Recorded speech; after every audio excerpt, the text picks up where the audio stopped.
I've wanted to do this podcast for a long time. I'm calling it the It Factor. Do you have it? Do you light up a room when you walk in it? Do you have magnetic star power?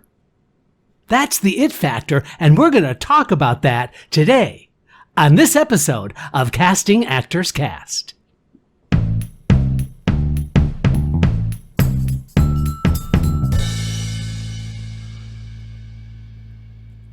Well, hello and welcome to today's episode of Casting Actors Cast. I'm Jeffrey Dreisbach, casting director with the McCorkle Group in New York. Looking forward to today's podcast all about the It Factor. We're going to cover that topic as fully and completely as I possibly can. But first, this is that moment of the podcast where I get to say thank you so much for tuning into Casting Actors Cast. This is a pleasure for me to be sharing these podcasts with you, as I have been doing for a couple of years now. You can find out more information about the podcast because we're also simulcasting this on YouTube by going to the website, castingactorscast.com. There you're going to find a website with a landing page that has a lot of information on it. But additionally, if you fill out the form that says dive into the talent pool, that's going to take you to an address that'll give you for free a downloadable PDF book on doing voiceover work called Conversation Pieces Out of the Studio, the voiceover workshop for professional actors that's absolutely free of charge by just filling out the form.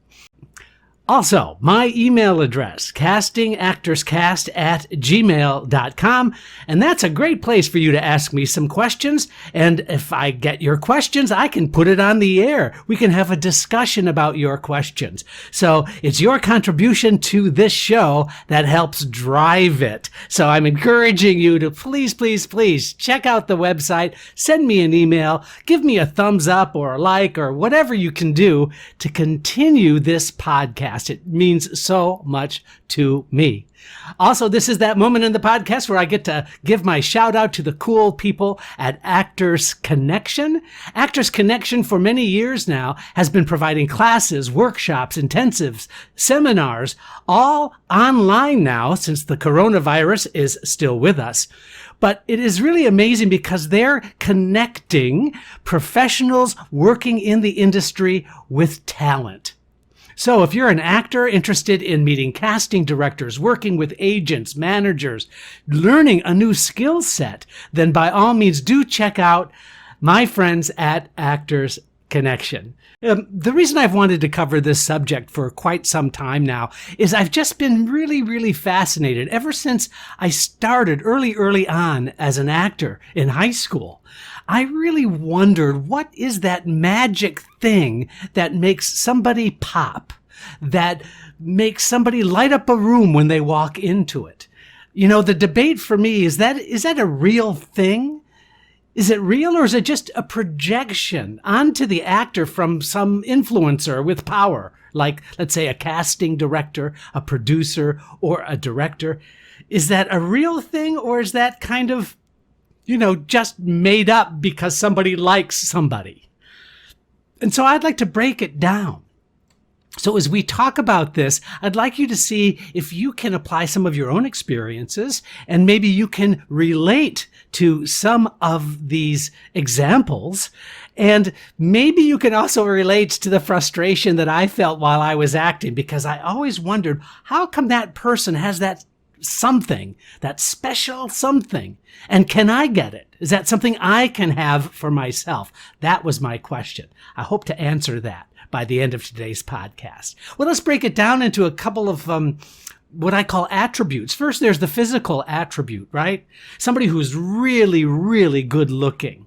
Maybe they have great hair, or, penetrating eyes, or just an amazing smile.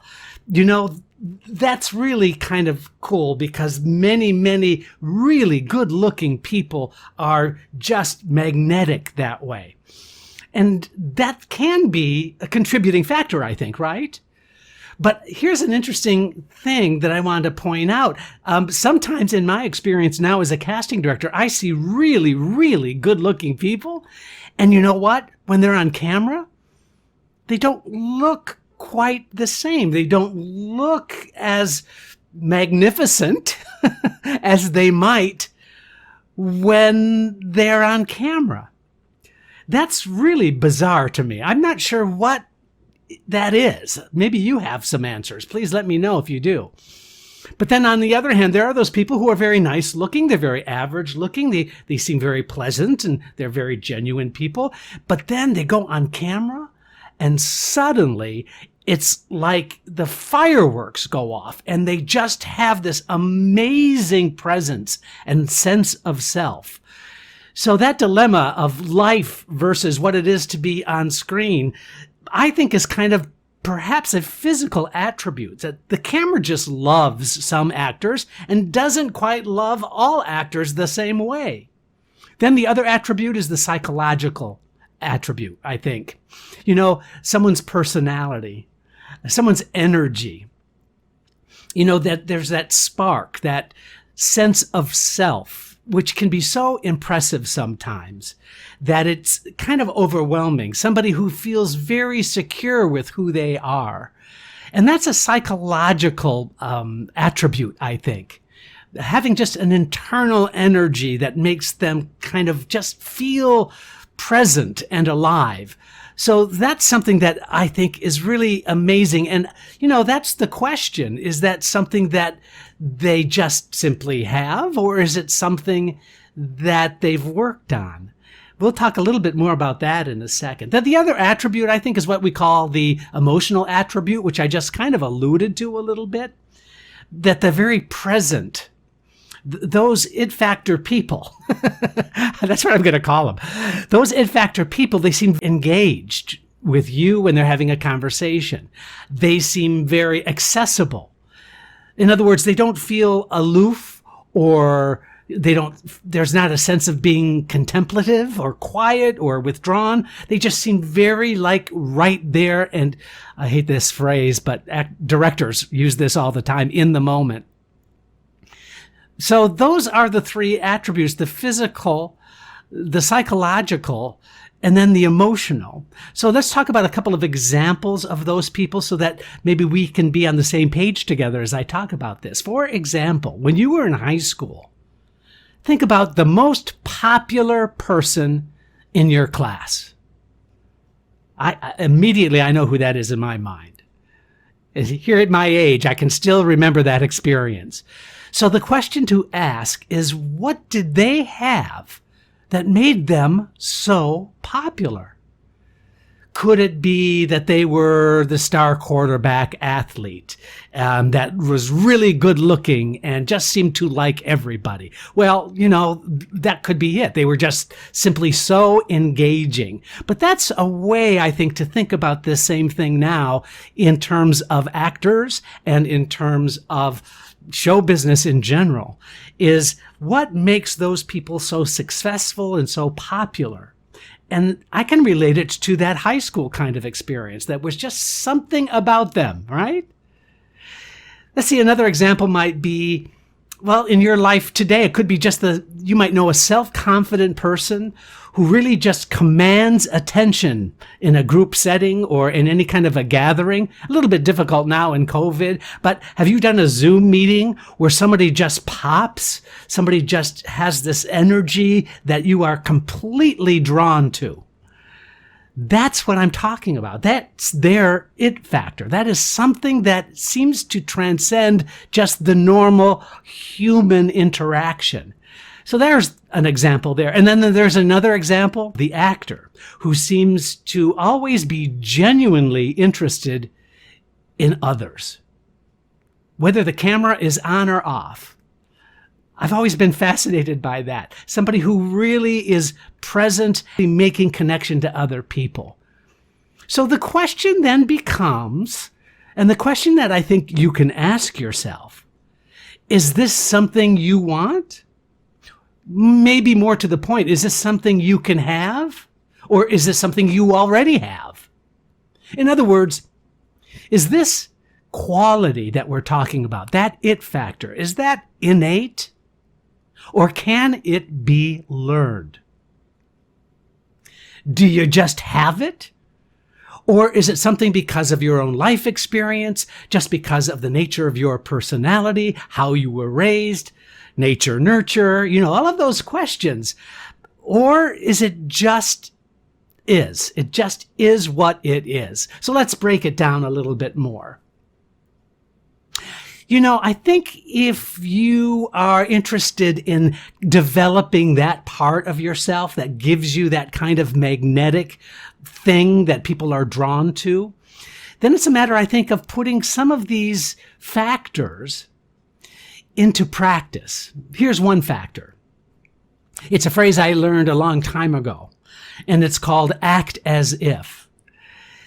And so that was helpful to me, like if I was really nervous about meeting somebody or really nervous about an audition. I would say to myself, I'm just going to act as if, fill in the blank. I would say, I'm going to act as if I know what I'm doing. I'm going to act as if I'm not nervous. I'm an actor. Why can't I act as if I'm not nervous? And that relates to being genuinely connected, a genuine connectedness to who you are as a person. So there's acting as if, and then just really feeling like a complete person, and that you're really connected to who you are. That can give you a little bit of that self-confidence and a little bit of that energy that can make you or start to bring you into the world of being the it thing, whatever. Because I don't want to be like Salieri, Salieri, who was like second in the court, and Mozart was writing these magnificent things, and the jealousy and the anger and the bitterness of Salieri, because he knew he wasn't the genius, and he just wanted to be the genius, and he wasn't. And so I guess I don't want this to cause any internal conflict for you as an actor. Because, there are lots of extremely successful actors that are enjoying fantastic careers who don't necessarily have this sort of it factor, that magnetic, screen-popping presence. Let's take a step back and identify the conflict. Because the conflict is as a result of who you are versus who you want to be. And I think being able to identify that might be really helpful at this moment. Who you are versus who you want to be should not, in my opinion, be in conflict. Because when it's in conflict, that means there's something making you unhappy with what is going on with you now, because you feel that there's something out there that you're missing out on or that you want to be. So therefore, measure the things you can control.